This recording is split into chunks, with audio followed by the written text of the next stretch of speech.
Oh, that's great. They are good. She wasn't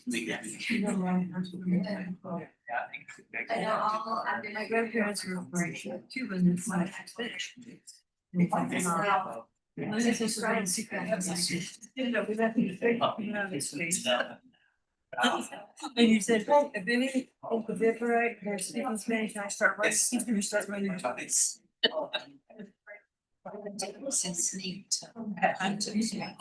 And a few people out there, but like it's Oh, yeah, using things when reading. You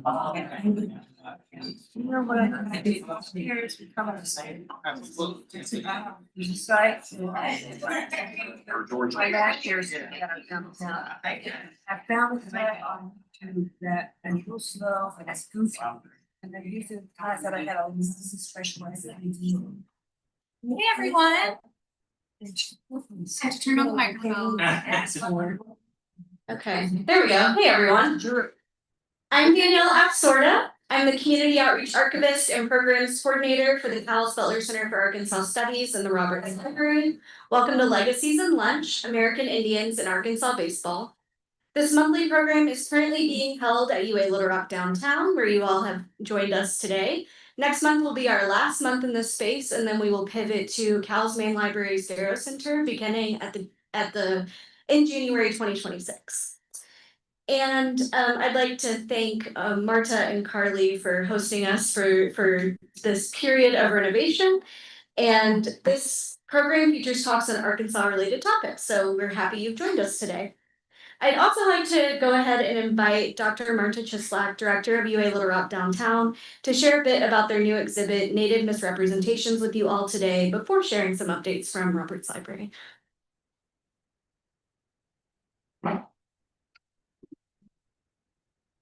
Hello, everyone. How are you today? I cannot stress how little I know about baseball, like nothing, zero. And I've been in this country for 15 years. I still don't understand anything. And I know you're here to hear Erin Fehr and her fantastic talk about baseball. But thank you, Danielle, for giving me this opportunity to talk to you just for a few minutes about our exhibit, Native Misrepresentations, right behind you. Thank you to those of you who have explored it. This is an exhibit that we, UA Little Rock Downtown, have produced in collaboration with the Sequoia National Research Center, and I'm sure Erin will tell you more about it. And this exhibit features artifacts from the Hirschfelder Mullen Native American Stereotypes collection, which is housed at the Sequoia National Research Center. And this collection contains over 1,500 of artifacts that document the history of stereotyping of American Indians and Alaska Natives. And as we started thinking about featuring this exhibit and featuring this collection in the exhibit, we realized very quickly that we will be displaying artifacts created by people who had very little or no understanding of American Indian and Native Alaska experience. Artifacts that were created by people who were not indigenous people to North America. So an idea that emerged at that moment was also to invite the members of our Arkansas community who are tribally affiliated to submit their self-portraits as a counterpoint to the representation or misrepresentation of the American Indian and Alaska Native experience that is documented in these artifacts. So I would like to invite you all to take a look at the exhibit. Those of you who are on Zoom, if you want to visit us at UA Little Rock Downtown, it would be fantastic. And it is only fitting that I'm introducing this exhibit to you today, right before Erin Fehr gives her talk, because Erin has been instrumental to this exhibit. She has an incredible, unmatched knowledge of the collection. She really walked us through the collection. She has been part of the exhibit team at every single step of the creation of the exhibit. So thank you, Erin, for all your work and expertise.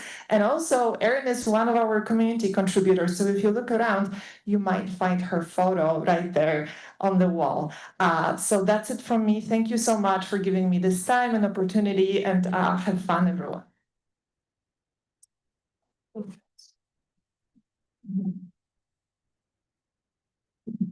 And now some housekeeping things. If you parked in library parking today and have a parking ticket, we do have stickers to validate that parking. So be sure to stop by the table on your way out and get one of those.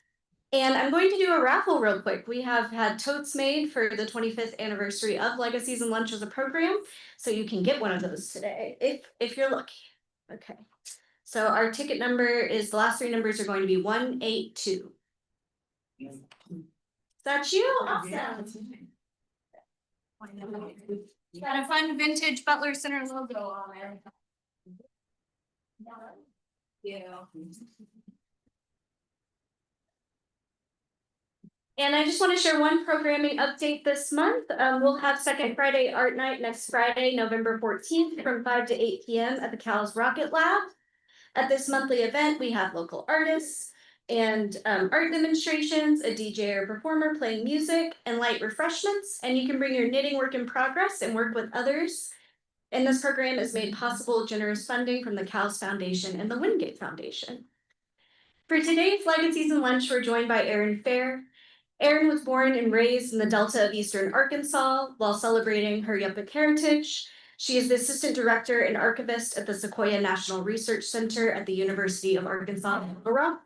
She enjoys presenting on topics that challenge the stereotypes of American Indians and Alaska Natives. Today, Erin will explore the history of off-reservation boarding schools, how that played into the introduction of baseball to American Indians, and their contributions to Arkansas's minor league baseball. If you have questions and you're joining us via Zoom, please put those questions in the chat, and we'll alternate in-person and virtual questions at the end of Erin's talk. Please join me in welcoming Erin.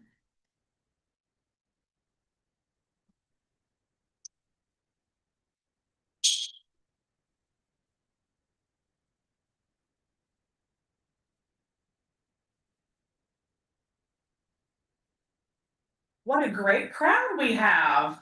Thank you so much to the CALS people for inviting me to participate in their Legacies and Lunch. I hope you are here to learn more about American Indians and Arkansas baseball. I feel like I should give a caveat though, because I am not going to talk about baseball. I am going to talk about the people in baseball. So, I actually stumbled upon this topic while we were doing research on our Modern Warriors of World War I database, and found that some of the veterans of World War I actually played in Arkansas. And I'm like, this is really interesting. So I dove into it and actually put together a talk for the Arkansas Historical Association a couple of years ago. And when Danielle asked me if I would talk, I'm like, I have the perfect topic, because I feel like very few people know about American Indians and Arkansas baseball. So I thought what I would do is I would kind of start to give some background about how Indians came to play baseball. And so if you look at traditional ball play among tribes within the United States, one of the ones that's closest to us is stickball, that's played by southeastern tribes. This particular painting was by George Catlin in the mid 1800s, and it portrays the Choctaws playing a game of stickball in western Arkansas. And so I thought that was kind of fitting. But stickball they used two sticks to play it, and it was considered to be the little brother of war. It was very violent, almost no rules, and these games could go for hours or even days. It is still played today, however, it is not quite as violent as it used to be, but still broken bones and bloody noses are par for the course. That's stickball. And then another predecessor is lacrosse. Obviously, that comes more from the northeastern tribes, and this particular painting is from 1853. Now, lacrosse differs from stickball in that it only uses one stick, and it was originally called bagatoué before the name was changed by French settlers. It is also known as the creator's game and was used as a way to settle discrepancies and arguments without having to actually go to war. So how did this translate to baseball? And we kind of have to go and talk about federal boarding schools. In 1879, Richard Henry Pratt established the first boarding school in Carlisle, Pennsylvania. It was known as the Carlisle Indian Industrial School. And during that time, he used the motto, "Kill the Indian, save the man," as a way to assimilate Native children into white mainstream society. During the time it was open, over 10,000 students went to this school before it closed in 1918. And it actually closed because of World War I. It is now the home of the Army War College, and so there are still some buildings still standing of that original Carlisle boarding school. But at boarding schools, the boys were taught skills like carpentry, blacksmithing, printing, printmaking, and then they were instructed in military style drills. And they were taught how to be basically white men. And the girls were instructed in domestic skills like cooking, cleaning, sewing, those kinds of things. And both the girls and boys were instructed in musical arts, whether it was choir, band, orchestra, etc. And so the boys were taught sports, American sports, while they were at the boarding schools, and baseball was one of them. And so they had this history of playing ball games, and so they just picked it up and naturally. This is another map of boarding schools from 1892 that shows 25 off-reservation boarding schools that Native children were sent to. And all of these had sports teams. And to date, so this is from 1892, but today there have been over 500 boarding schools identified that just dotted the US during that time period.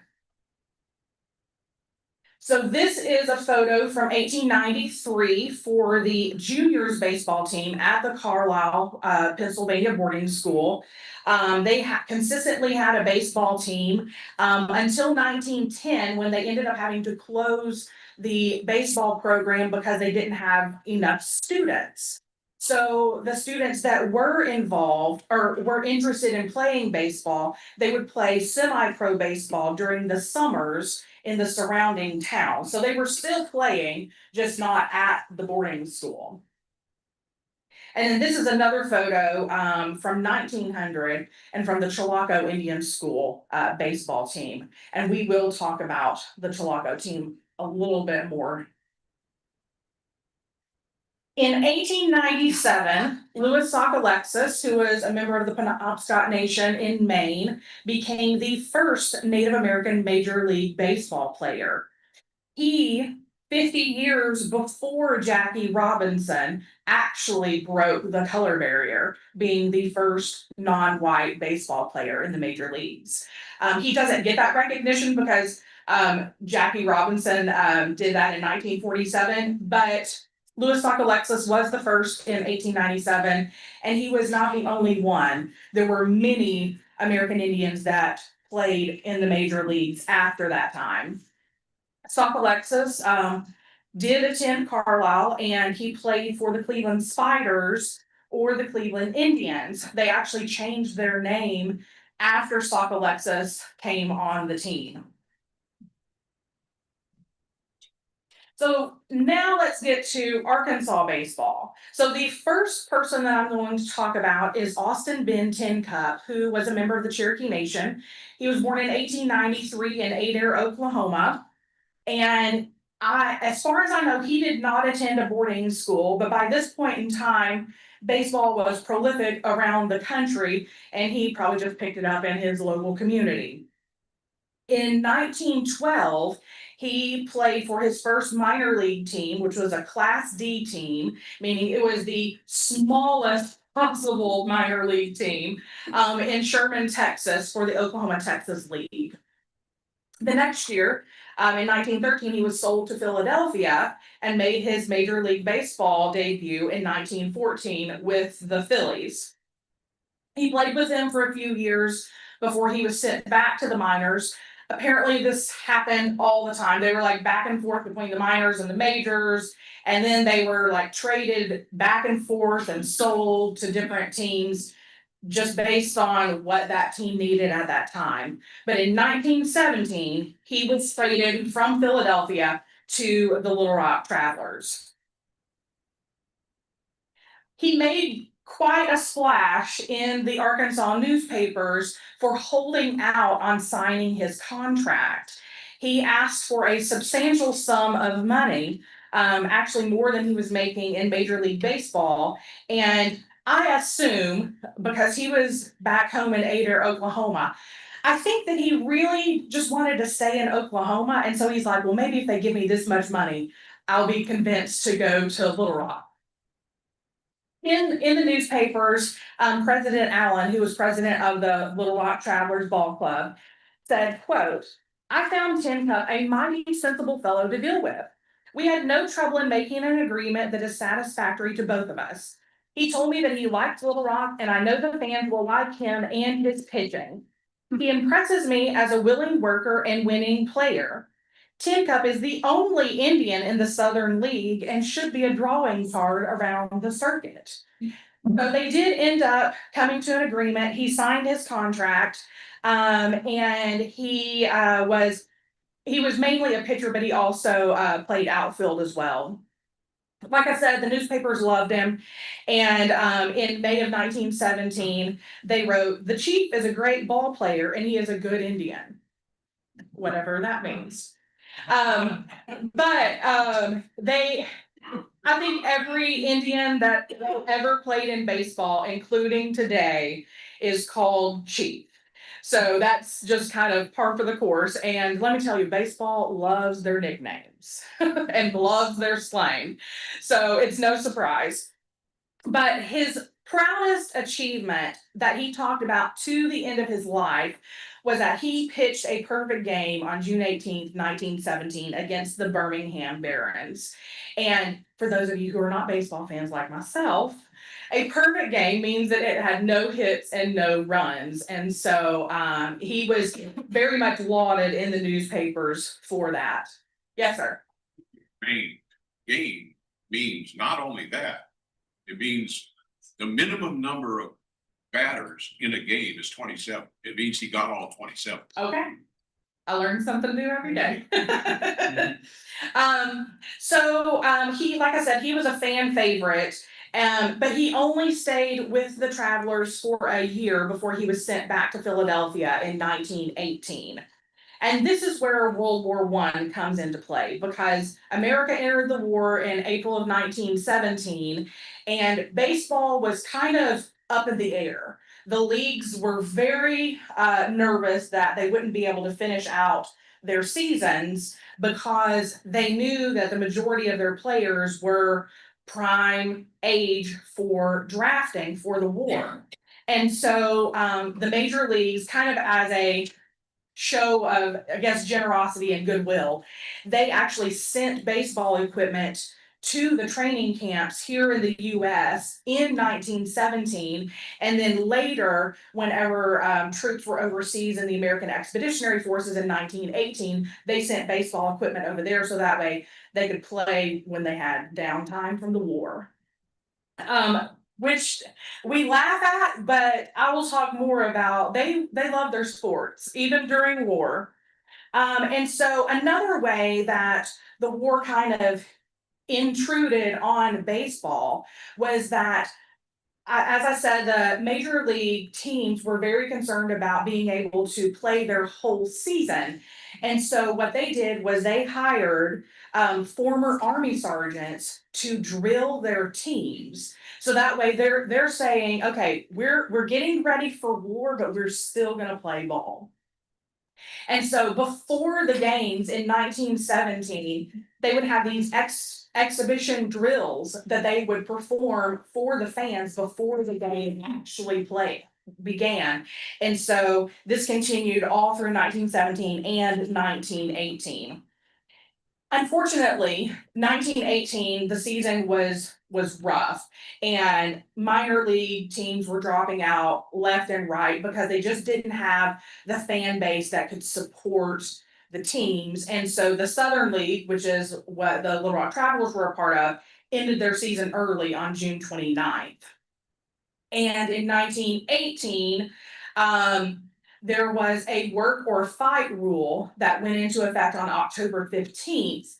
That basically, if the player was between the ages of 21 and 31, which was draft age, they either had to be working in a war industry or they had to be enlisting to fight.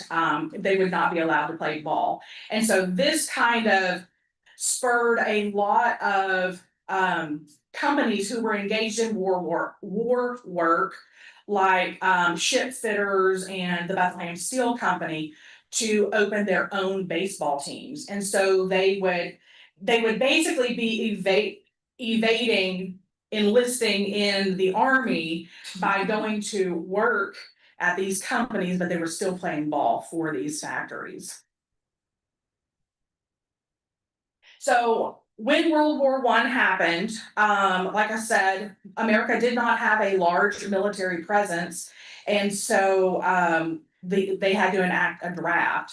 And at that time, 12,000 American Indians served in the First World War, and many of them were recruited from those boarding schools because, as I mentioned earlier, they were used to having military-style drills. And if you read some of the letters that they wrote while they were at the training camps, they talked about how they were much farther ahead than their fellow soldiers because they had that experience. And so this is just a photo of former boarding school students at Haskell Institute in their Army uniforms after they enlisted. And then this is another one in France of the 358 Infantry. So Ben Tincup was drafted, and he served from May of 1918 until February of 1919. He achieved the rank of corporal for the Motor Transport Company 801, and he was stationed at Camp Merritt, which is in New Jersey. So while there, he was on the Quartermaster Corps baseball team at Camp Merritt and still played ball even during the war, and he never went overseas. After World War I, he was discharged and he ended up playing for the Louisville Colonels for the rest of his career, pitching until he was 52 years old. He was inducted into the American Indian Athletic Hall of Fame in 1981. So the next individual I'm going to talk about is William Wano, or Bill Wano. He was Potawatomi. He attended the Chilocco Indian School, which was located in Oklahoma, and he was on the Chilocco baseball team that won the Open School State Baseball Championship in 1918. However, before he could go and play ball, he was drafted, and he served from May of 1918 to February of 1919, and he was stationed at Camp Logan, which is just right outside Houston, Texas. While at Camp Logan, he played all the sports he could. He never went overseas, and he played on the 57th Machine Gun Company baseball team, the 15th Division football team, the Camp Logan basketball team, and the 79th Infantry Machine Gun Company baseball team. So he was like, if I have to be in war, I'm still going to play ball wherever I can. And after he was discharged, he ended up signing with the Little Rock Travelers in September of 1919. He did have very much the nickname Chief Wano in most of the newspaper articles. That's what he was referred to as. Kid Elberfeld was the Trav's manager at the time, and he had high hopes for Wano from the very beginning. Under the headline, Wano looking great, the Arkansas Democrat wrote, during the last 2 months, the Indian has been playing a bang-up fielding game at the initial corner. Wano is scooping them up out of the dirt, reaching for wide throws, and playing first base like it should be played. If the Traveler moguls don't look out, some major league scout will be grabbing the promising youngster. And he played first base, but he was also an excellent batter. And he consistently had one of the highest batting averages among both the Travelers and in the Southern League as well. So in early 1920, Wano went to Kid Elberfeld and said, hey, you really need to meet my friend, Moses Yellow Horse, because I think he would be a good ball player.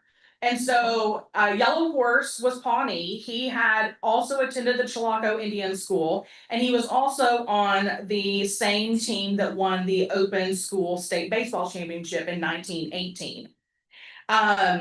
He signed in 1918 to the Des Moines Boosters and was with them for a couple of years. He did not serve in the war. He was not drafted, and he did not enlist. And so in 1920, Kid Elberfeld signed him to the Travelers as a pitcher, and the newspapers talked about him often and how Wano and Yellow Horse made a great team. So here are some of those headlines and Yellow Horse also is a very unique name, right? And I think they just liked writing it. And so you'll have headlines like Yellow Horse's hurling and Wano's fielding saved the Travelers in second game. Yellow Horse brings home the bacon. Yellow Horse is the best pitcher. Yellow Horse looms up as best prospect in league. So he had a really good thing going for him, and I'll talk more about his career towards the end. The third Indian on the team was Luther Casey Smith, who was Concow from Round Valley Reservation in California. He attended the Round Valley Indian School and was drafted.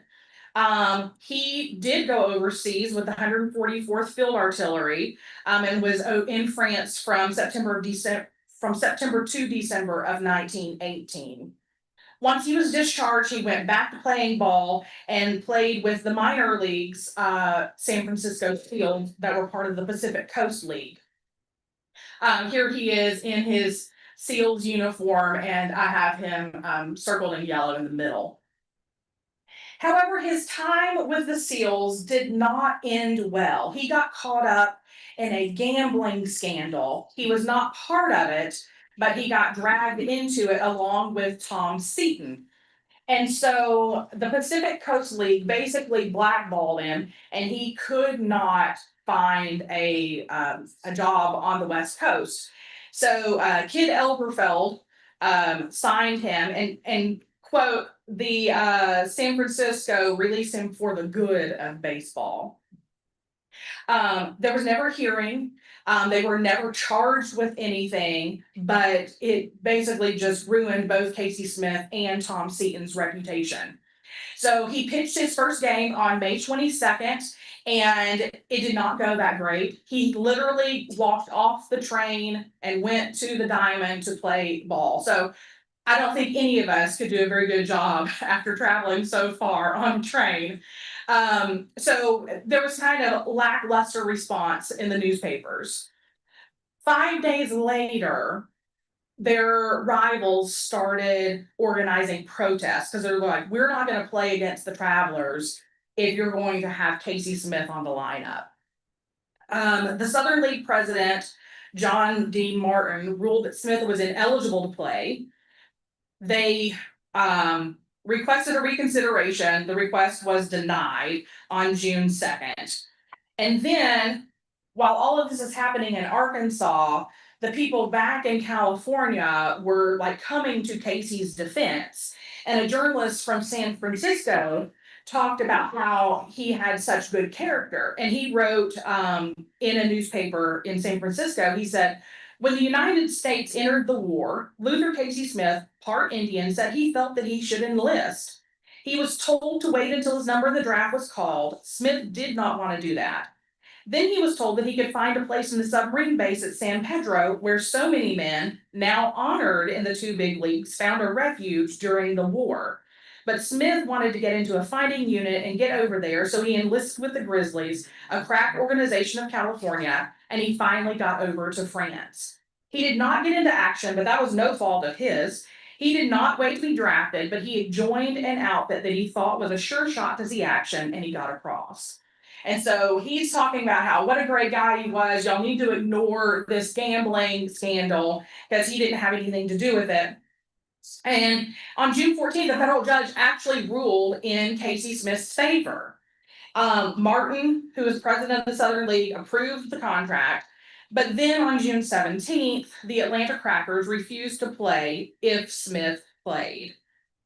Basically, they were kind of at a stalemate. There was no moving forward. And so Kid Elberfeld compromised and said, fine, we'll pull them out and won't use them. And then President Martin, who was the Southern League president, said, you can release Smith and Seton out of their contract without any repercussions. And so on June 23rd, the newspaper wrote, there is no doubt in the minds of the Little Rock fans, especially those who have met the two players and talked with them, that Casey Smith and Tom Seton were given shabby treatment by the San Francisco club and even shabbier treatment by the Southern League. In Little Rock, Smith and Seton stand as innocent.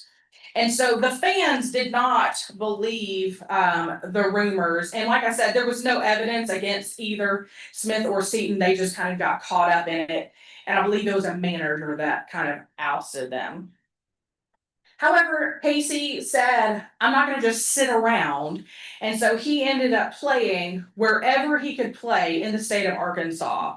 And who knew that there were baseball teams in Walnut Ridge, in Morrilton, and Nashville? But he played, he pitched for them, and he won every game that he played. So he could have been a great asset to the Travelers, and they lost that opportunity. At the end of the season, like I said, they were released from their contract. And because Smith was blackballed, he ended up playing under the alias Jimmy Hightower in Minot, North Dakota for a couple of seasons. He really couldn't get too far because he wasn't playing under his own name. So he ended up coming back to Arkansas, and he married the prettiest girl in Morrilton by the name of Willie R. Garner. He ended up working as a tailor and a dry cleaner and lived here until she passed away in 1963. And then he moved back out to California and passed away in 1968. Unfortunately, he did not have a happy story with the Travelers, and it did not end well for him. So the next and last person I'm going to talk about is Joe Guyon. You may think of him as a football player, but he actually played baseball as well. He was a member of the White Earth Ojibwe of Minnesota, attended the Carlisle Indian School, and he played football with Jim Thorpe under the famous coach Pop Warner. After he graduated from Carlisle, he had a hard time. He wanted to play college football, and he had a hard time with eligibility, and so he ended up going to a collegiate prep school in Wisconsin for a couple of years so that he could have eligibility to play. So he ended up playing with Georgia Tech in 1917 and helped them win their football championship that year. In 1919, he played pro ball with the Canton Bulldogs alongside Jim Thorpe. And then he decided he wanted to be a two-sport athlete just like Jim Thorpe. So he decided he was gonna try his hand at baseball, and he ended up playing for the Travs in 1920 and 1924. So here are some of the headlines that were in 1920. Kid is after Indian number 4, and Guyon signs with Little Rock, 4th Indian on the team, which was technically true because you had Bill Wano, Moses Yellow Horse, Casey Smith, who wasn't allowed to play, but he was still on the team, and then Joe Guyon. Guyon had signed with the Atlanta Crackers in 1920, but he was released at the beginning of the season on a waiver. So Kid Elberfeld scooped him up and said, "We need him on our team." He was an outfielder, but he barely played that season with the Travs. A newspaper article in May of 1920 wrote, "Joe apparently is in good shape, but Elberfeld hasn't a regular job open for him right now." Guyon, however, Joe will be carried as a regular and will be kept ready for emergency use. Guyon comes with the reputation of being the fastest man in the Southern League. It is said that he can beat any man in the league in getting down to first base. So his reputation preceded him, and he was very much looked forward to being on that Travs baseball team. But less than a month later, on June 18th, he was released on a waiver and sent back to Atlanta, having only played a few games with Little Rock.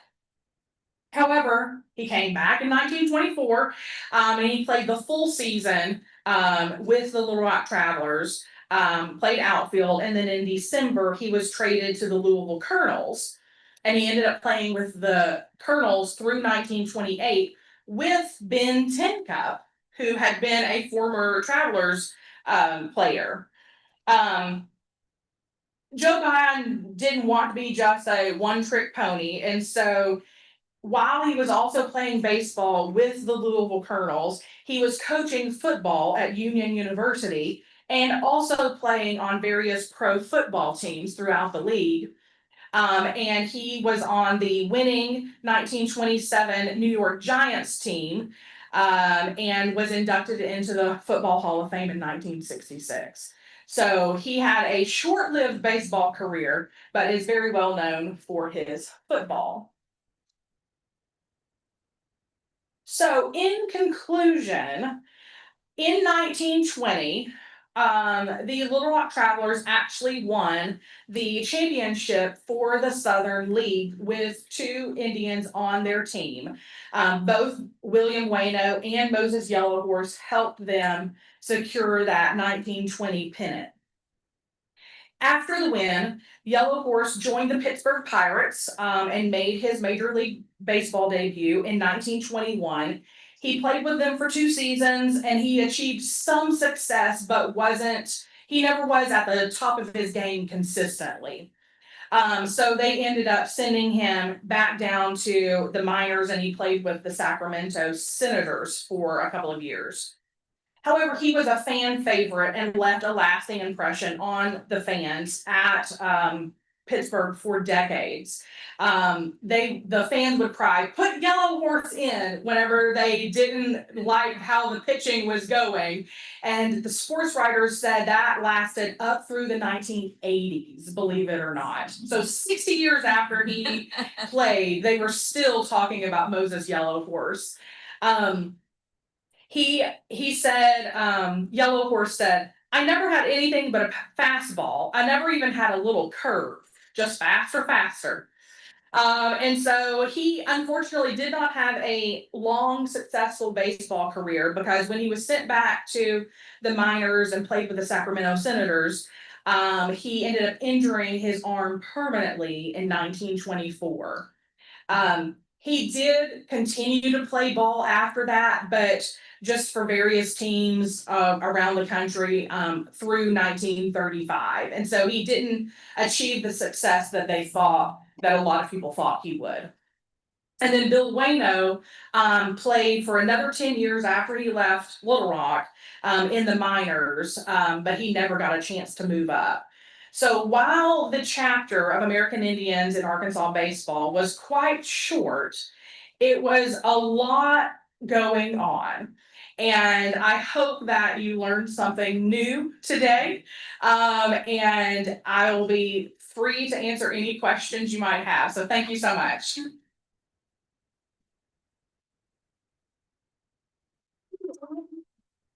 So we'll alternate in person and Zoom questions. We can start in the room. If anyone has a question, you can just raise your hand for me and I'll bring you the mic. Yeah. In the Carlisle Indian School, did they teach just one nation of Indians, or were there different Indians involved? All kinds. They were literally there from all over the country, including Alaska. Okay, now did they teach them in English? Yes, they were not allowed to speak their native languages. They weren't allowed to wear their own native traditional clothing. They were made to cut their hair. So yes, they wanted them to look and sound like a white American. Or did they impose any particular religion upon them? I mean, there weren't any church services there, but they were, I guess, required to choose a denomination. Because if you look at those applications, you'll see like sometimes they'll say Presbyterian or Catholic or Protestant. So, Okay, thank you. you're welcome. Do we have anything on Zoom? I was having technical difficulties. Told them. I suggested that they put some in there, but. We'll wait with bated breath. Another question in the room? Have anything? Yes. And it's striking that this is such a limited period of time that is around of course, the boarding schools and World War One. How do you interpret that? That that this is where that short period falls in, and what's happening after, right? Like, where are all the baseball players and maybe American Indians? That's a really good question, and honestly, I don't have a good answer for that. Because I was also struck how like they were all here within like 3 or 4 years time period. And I honestly don't know why more native ball players weren't part of the Little Rock Travelers after that, because they were playing in the minors and majors after that. So I don't have a good answer for you, sorry. Any other questions? I have an archival question. Sure.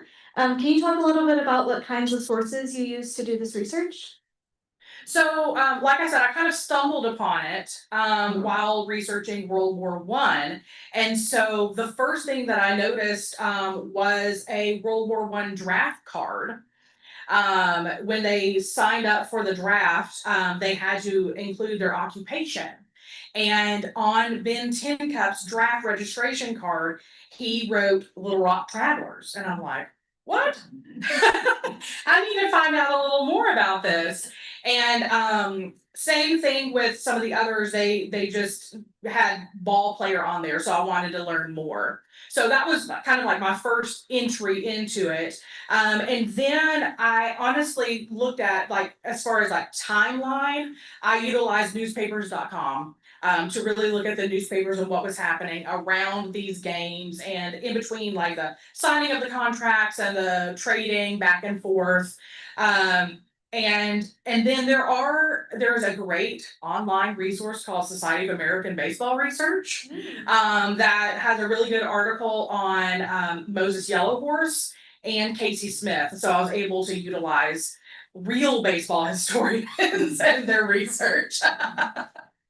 That's awesome. Yes. And then I did contact the Travelers to see if they had any information, and they were able to point me to this photo that I used, but they didn't really have anything else, and I was really disappointed in that. Do you know what the segregation of the Indians from whites was carried forward into World War II? And was there any celebrated Indian that played for these teams that we've named after Indians, you know? So The Native men that served in the military were actually never segregated. They weren't even segregated in World War One. And the reason why was because of boarding schools. So the superintendent of the Bureau of Indian Affairs, Cato Sells, whenever America entered the war, there was a lot of talk about what do we do with the Indians. And Cato Sells said, well, if we want to say that boarding schools worked in making them like white mainstream society, we have to integrate them into the ranks with white soldiers. And so that is what they did. And obviously that also happened in World War II. But it's kind of ironic that in the boarding schools, they were told not to use their language. And yet code talkers happened in World War One because they were like, oh, wait, we do need your language. So, yes. And then as far as what was the other part of your question? I don't know. Okay. I think she asked if you know of any other teams that maybe renamed to like native aligned names after having indigenous players. Yeah. So I did mention Louis Sock Alexis. He played for Cleveland when they were known as the Cleveland Spiders, and they did change their name after he was on their team to the Cleveland Indians. So it was in direct relationship to him being on the team. I don't know if it's honoring or not, but it was a gimmick. And so I don't know about the other teams. Anything come through on Zoom? Okay, we've got quiet virtual attendees today. Yeah, one more from Marta. Somebody has a question. Does anyone else have one? So Erin, you mentioned that one of them married a woman in Marlton. Would that be an interracial marriage? Yes. So that's another, yeah, okay, thank you.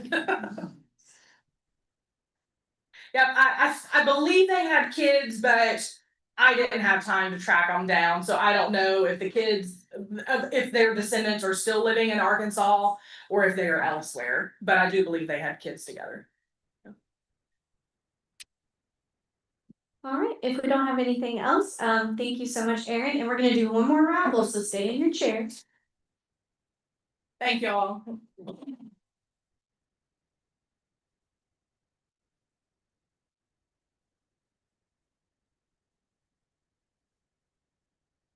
Thanks so much for joining us at today's Legacies and Lunch. If you'd like to support programs like this, please donate to support the Butler Center at robertslibrary.org.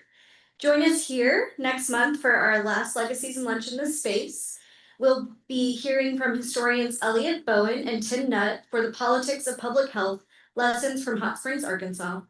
Bowen will share how moral norms shaped early 20th century public health in Hot Springs, and he's joined by Tim Nutt of UAMS to connect this history to Arkansas' broader public health history. And lastly, one more raffle. We'll be raffling for Tommy Orange's book, Wandering Stars, and the number is 186. Awesome.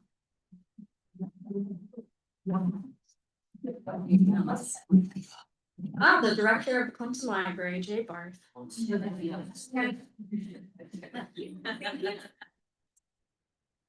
right, thank you all so much for coming. We look forward to seeing you next time.